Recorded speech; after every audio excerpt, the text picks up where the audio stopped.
This is Get Real with Bob and Stacy, the show that helps you learn about the mortgage and real estate markets. Get the inside scoop from their expert list of guests and have some fun along the way. Now, here's Bob Gallagher and Stacy Alcorn.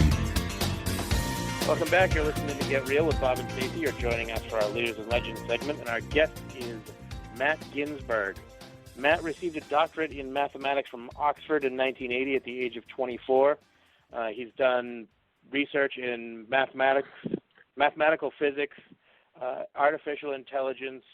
He also wrote a program that was used to successfully trade stocks and stock options on Wall Street, and he's the author of Factor Man. Welcome to the show, Matt. Good morning. Thanks for having me.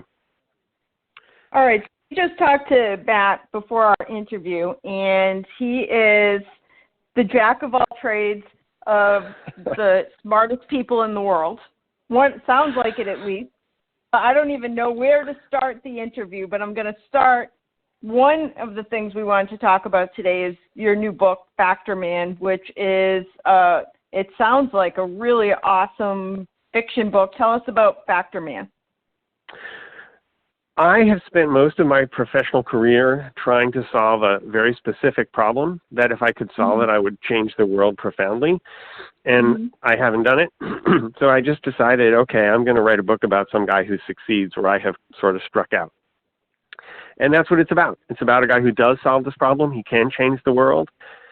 And he's sort of in this race to try and change the world in benign ways before a variety of sort of bad actors get a hold of him and make him stop. Wow. That's deep. Like, what is the one thing that has to be done to change the world? So the thing that he solves and I have failed to solve is a piece of code that basically can solve any problem. It's referred to as God's algorithm in computer science circles because you really can do anything. You probably can cure cancer. You can certainly make better drugs. You can break every code that people have on the internet. And there's a huge amount of promise in that technology, but there's also sort of a huge amount of sort of danger. If you can't encrypt your credit card when you use something, when you use it to buy something on Amazon, that's potentially bad. So you've got his goal is to release the technology without messing up the whole planet, which turns out to be hard.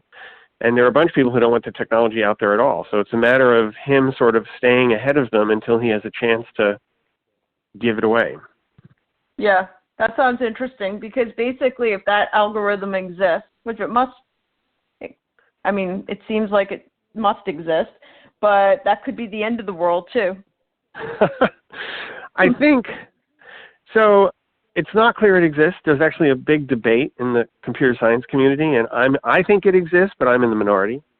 But scientists do this, right? We figure out that you can build, we figure out you can split the atom, and that can easily be the end of the world. And we just sort of release it into society and figure that society will by and large do smart things with amazing new technology. And it's, I hope that optimism is justified as a scientist who releases stuff, but it's an odd way to do things. People make these earth-shattering discoveries, and then they're just out there waiting for somebody, hopefully, to use them more for good than otherwise. Wow. All right. Sounds like an amazing Sorry book. to go all It's Factor philosophical Man. on you. Yeah, no. It's Factor Man by Matt Ginsberg. Hopefully everybody's going to go and buy a copy. I know I'm going to check it out. The next question, that'd be great. I know that in your bio I read that you write crossword puzzles, I think, for the New York Times. I do. I can't solve crossword puzzles. Okay, you write them. So that's a job. They don't have computers that do that? Computers help, but a lot of crosswords have some interesting twist that ideally you've never seen before. So I had a puzzle, for example, where the clue might be industrial German city, and the T's were removed from the clue, and the answer was sugar. And the reason the answer is sugar is because the answer is really Stuttgart, but if you take all the T's out of Stuttgart, you get sugar. And the whole puzzle was like this. And a computer can't think of that. So you have all Wow. these interesting twists in crossword puzzles, and it still, thankfully, means you need people to sort of make them up. Right. Now, having said that, I'm a terrible solver, and when one of my puzzles come out in the New York Times, it takes about a year from the time you submit it till the time it appears. I can't do it. So Wow. even though it's my puzzle, it's too hard for me because I'm just awful. So And what is crosswordtournament.com? Crossword Tournament, so because I'm so terrible, I wrote a computer program that solves crosswords. It's good, and it competes in the annual crossword tournament, which is the weekend around May 25th, and it's held in Stanford, and you have about 600 of the best crossword solvers in the world piled into a room trying to solve 7 crosswords faster and more correctly than each other. And, you know, one of the people in the room is me running my computer program. Last year I was 11th. And Wow. hopefully this year I'll do a little better, but we'll see.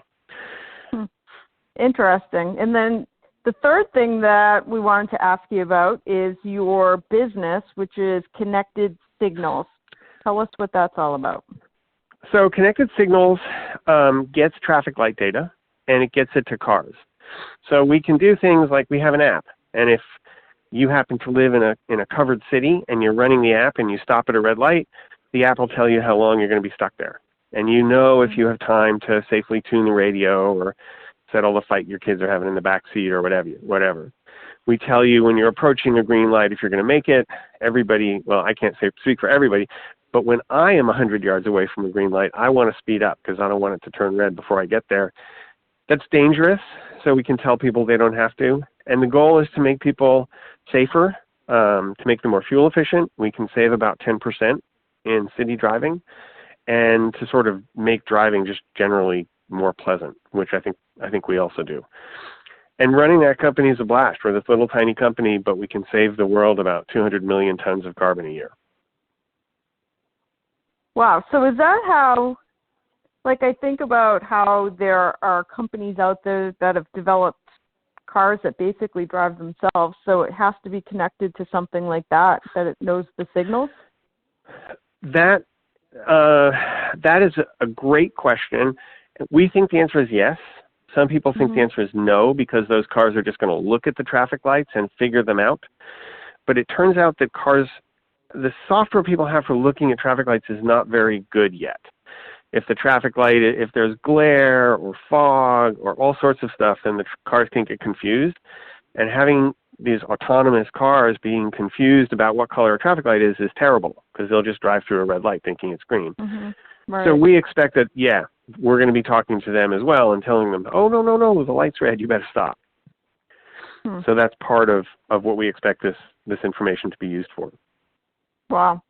So right now, for anybody that just tuned in, we have Matt Ginsberg. He is author of Factor Man, so you can check out his book, available on Amazon. You can also go to his website at mattginsberg.com. We also talked about crosswordtournament.com and the program he wrote to solve crossword puzzles.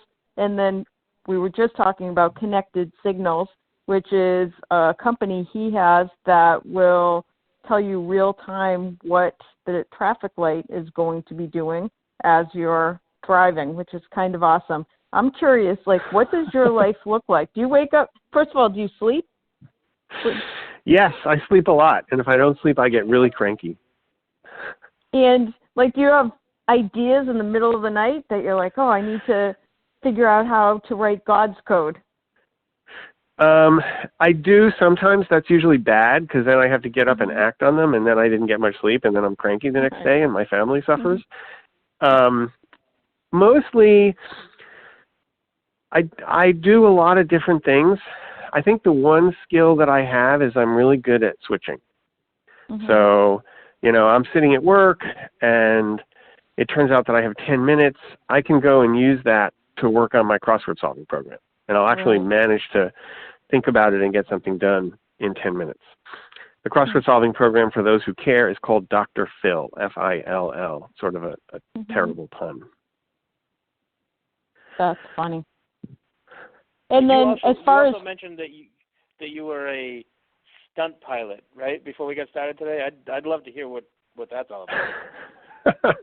That is about my failed desire to be an astronaut. When I got my PhD from Oxford, I didn't know what I was going to do next, whether I was going to be an academic, whether I could find a job. And one of the things I decided I wanted to be was an astronaut. And I applied and figured they would like me more if I were a stunt pilot, so I learned to be a stunt pilot. And then they decided totally correctly that I would be the worst astronaut ever, and I didn't get to be one. But I'm not, if you tell the astronaut, turn the screw 1.5 turns clockwise, you really don't want the astronaut to say, why? I think we should only turn it 1 turn clockwise. Can you tell? Because you don't want him to do that, and I can't help myself. I'm always asking, why should I do this? I'm always arguing back, and that's really just not. And NASA figured this out. They asked my references, does he have any flaw at all? And they all said, well, he's not really awesome at following directions. And NASA said, okay, you're done. And they're right. That's not what you want. You got a whole planet full of people helping on the ground, and you want the guy in space to just do what he's told. Gotcha. Do you still fly? I do.